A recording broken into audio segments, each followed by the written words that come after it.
Arithmetic progressions exercise 5.2 का अब करते हैं question number 8। An AP consist of 50 terms. देखिए एक एपी है जिसमें 50 टर्म्स हैं total, of which third term दे रखी है 12 and the last term is 106। एक एपी है जिसमें टोटल 50 टर्म्स हैं, थर्ड टर्म गिवन है 12 और जो लास्ट टर्म है वो दे रखी है 106। Find the 29th term. तो जो टर्म हमें पता करनी है पहले तो हम वही लिख लेते हैं, यानी कि 829 हमें पता करनी है, तो 829 इक्वल टू क्वेश्चन मार्क, और टोटल दे रखे हैं 50 टर्म्स यानी n इक्वल टू 50।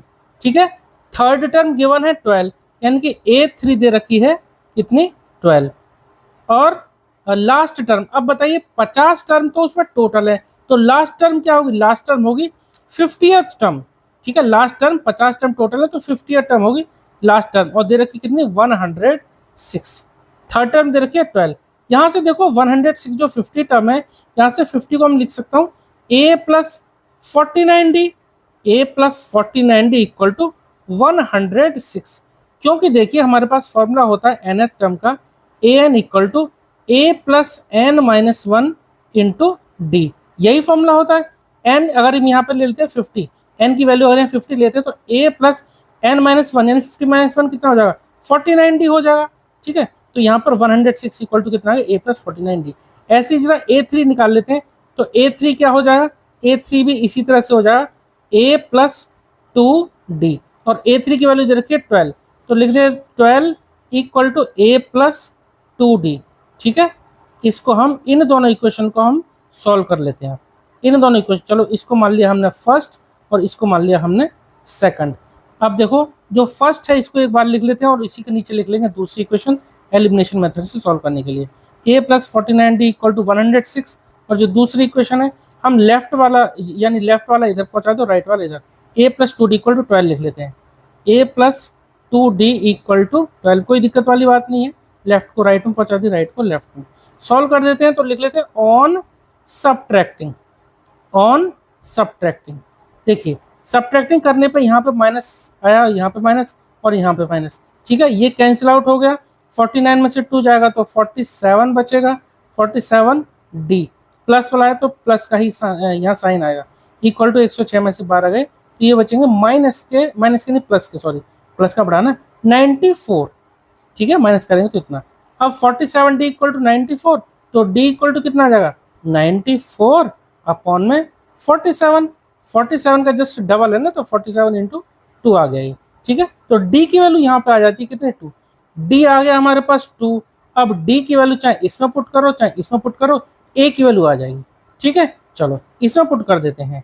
ठीक है, तो d इक्वल टू 2 इसमें पुट कर देंगे तो देयरफॉर कितना आएगा 12 equal to a plus 2d, तो 2d, चलो मैं इस बार तो लिख ही देता हूँ, 12 equal to a plus 2 into 2 into 2, तो 2 2 जब 4 हो जाएगा, 4 को इधर पहुँचा देंगे माइनस में, तो a की वैल्यू क्या आ जाएगी 12 माइनस 4, यानी a की वैल्यू आ गई हमारी कितनी 8। अब देखो a आ गया हमारे पास 8, a आ गया 8 और d आ गया 2। देखो हमें इन्हें निकालने की जरूरत क्यों पड़ी, क्योंकि हम 829 को इन दोनों की हेल्प के अलावा नहीं कर सकते थे। क्यों, क्योंकि देखो होता क्या है, अगर हमें 29 टर्म पता करनी है तो 829 को हम कैसे लिखेंगे, जिस तरह से ये वाला मैंने फॉर्मूला बताया आपको, तो 829 इक्वल टू लिख सकते हैं a प्लस 28d। ठीक है, क्योंकि यहाँ पर अगर हम 29 पुट करते हैं, 29 माइनस 1 कितना आएगा 28, तो 829 equal to a plus 28d, तो a कितना आया हमारा 8 और d कितना आया 28 इंटू डी, देखो d आया 2 और a आया 8, तो d हम यहाँ पुट कर देते हैं 2, तो कितना है 8 प्लस 28 इंटू 2 होता है 56, तो ये आ गया 64। तो 29th टर्म जो हमें पता करनी थी वो कितनी आ गई 64 आ गई। ठीक है, ये हमारा आंसर आ गया, ये हमें फाइंड आउट करना था। चलो क्वेश्चन नंबर 8 हमारा कंप्लीट हो गया, आप करेंगे question number 9। If the third and the 9th terms of an AP are 4 and -8 respectively. देखिए एक एपी है जिसमें थर्ड टर्म और 9th टर्म दे रखे हैं 4 एंड -8, थर्ड टर्म दे रखा है 4 और 9th टर्म दे रखा है -8, which term of this AP is 0। अब हमें यह पता करना है कि इस एपी का कौन से नंबर का टर्म 0 होगा, तो यहाँ पर हम मान लेते हैं कि nth टर्म होगा, वो जो nth टर्म होगा वो होगा 0, यानी an इक्वल टू 0 हमने लिख लिया। और जो दे रखा है थर्ड टर्म दे दिया हमें 4, तो a3 इक्वल टू दे दिया हमें 4 लिख लेते हैं, A3 equal to 4। Ninth term दे दिया -8, तो यहाँ पे लिख लेते हैं A9, नाइन्थ टर्म A9 हो गया कितना -8, ठीक है। अब देखिए nth टर्म का हमारे पास फॉर्मूला होता है an equal to a plus n minus 1 into D. अब देखो यहाँ an अगर मैं 3 लेता हूँ, A3 को an लेता हूँ, यानी n की जगह यहाँ 3 पुट करता हूँ, तो ये देखो क्या आएगा A3, n मैंने 3 लिया, तो A3 equal to a plus n की जगह 3, तो 3 माइनस 1 कितना होगा 2d, a plus 2d, a plus 2d equal to A3, और A3 कितना दे रखा है 4, यानी 4 equal to a plus 2d। एक इक्वेशन बन जाती है यहाँ पे, ये इसको मान लेता हूँ मैं फर्स्ट इक्वेशन। दूसरा हमारे पास गिवन था A9 इक्वल टू -8, तो इस बार मैं n की जगह लेता हूँ कितना 9 यहाँ ले लेता हूँ n की जगह, तो क्या आ जाएगा A9 इक्वल टू हो जाएगा a प्लस 8d, यही तो होगा। n की जगह में अगर 9 लेता हूँ तो 9 माइनस 1 कितना हो जाएगा, यहाँ ब्रैकेट होता है, यहाँ ब्रैकेट नहीं होता।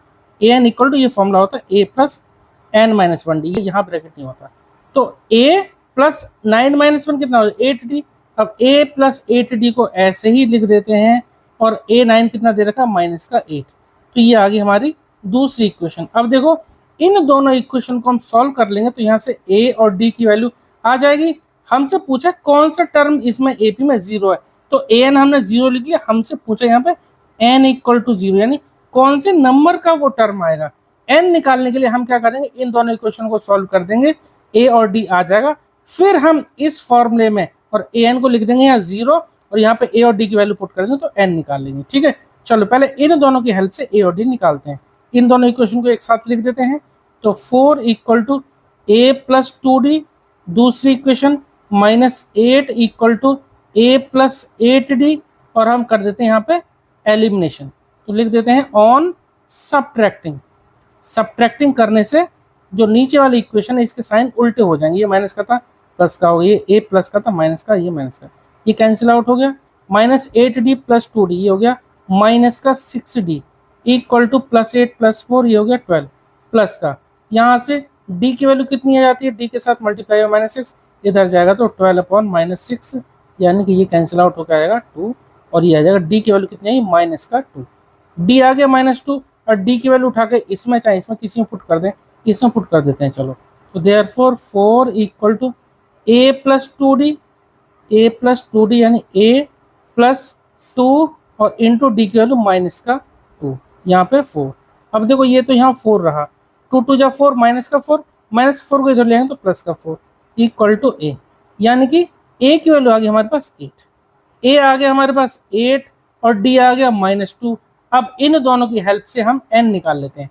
चलो जरा यहाँ पे ये फॉर्मूला पुट कर देते हैं, an equal to a plus n-1 into D. an हमारे पास दे रखा है 0 कौन से नंबर पे आएगा, यानी n पता करनी है। a हमने निकाला, a कितना 8, पुट कर देते हैं 8 प्लस n-1, और d कितना निकाला हमने, d कितना आया था -2, लिख देते हैं -2। चलो 8 को हम इधर ले आते हैं तो ये हो जाएगा -8 इक्वल टू n-1, और n-1 के साथ मल्टीप्लाई में तो इधर चला जाएगा दूसरी तरफ डिवाइड में, तो अपॉन में ये -2 इधर पहुंच गया, माइनस से माइनस कैंसिल, 2 4 जा 8, तो यहाँ पर n-1 इक्वल टू कितना आ गया 4, तो n की वैल्यू कितनी आ गई, -1 इधर चला जाएगा तो 4 + 1, यानी n की वैल्यू आ गई हमारे पास 5। तो n इक्वल टू 5 आ गया, इसका मतलब फिफ्थ टर्म, ठीक है। It implies that fifth term क्या होगा 0, फिफ्थ टर्म आंसर इसका आ गया। तो पांचवा टर्म होगा जो कि 0 हो गया, ठीक है। तो क्वेश्चन नंबर 9 हमारा कंप्लीट हो गया। अब करेंगे क्वेश्चन नंबर 10, करते हैं question number 10। The 17th term of an AP exceeds its 10th term by 7। यहाँ पर गिवन है कि एक AP में जो 17वां टर्म है 17th टर्म 10th टर्म से 7 ज्यादा है, ठीक है। फाइंड द कॉमन डिफरेंस, तब हमें D पता करना है। तो देखो जो गिवन है ना, पहले हम उसको थोड़ा लिखते हैं। ये हमारा 17th टर्म 10th टर्म से 7 ज्यादा, यानी कि 10th टर्म में अगर हम 7 जोड़ देंगे, 10th टर्म में अगर हम 7 जोड़ देंगे तब 17 टर्म्स के बराबर आ जाएगा। या आप इसको ऐसे भी समझ सकते हैं कि A17 - A10 = 7, दोनों में डिफरेंस है 7 का, ठीक है। अब हमसे पूछा नेक्स्ट ये कॉमन डिफरेंस, तो D = ? बहुत आसानी से हो जाएगा ये, ठीक है। कैसे देखिए, A17 को हम लिख सकते हैं A प्लस 16D, क्योंकि फॉर्मूले में हमारा n टर्म का क्या होता है A plus n minus one into D, और n यहाँ 17 है तो 17 माइनस वन कितना होगा 16D। ऐसे A10 को लिख देंगे हम A प्लस 9D, ठीक है, प्लस 7। इक्वेशन है बीच में इक्वल लग रहा है, A से ये एक कैंसिल आउट हो गया, क्या बचता है 16D, और 9D इधर है तो इसको इधर ले आओ, माइनस का 9D इक्वल टू 7। 16 में से 9 माइनस करेंगे तो ये बचेगा 7D इक्वल टू, यहाँ पर 7 है तो D निकल आएगा हमारे पास 7/7, कैंसिल आउट हो गया, क्या बचा 1, तो D इक्वल टू कितना आ गया 1, और आंसर हमारा आ गया। क्वेश्चन हमारा कंप्लीट, क्वेश्चन 10 हमारा कंप्लीट हो गया। आई होप कि आपको समझ में आया होगा। चलिए मिलते हैं नेक्स्ट वीडियो में क्वेश्चन नंबर 11 के साथ। Okay, thank you.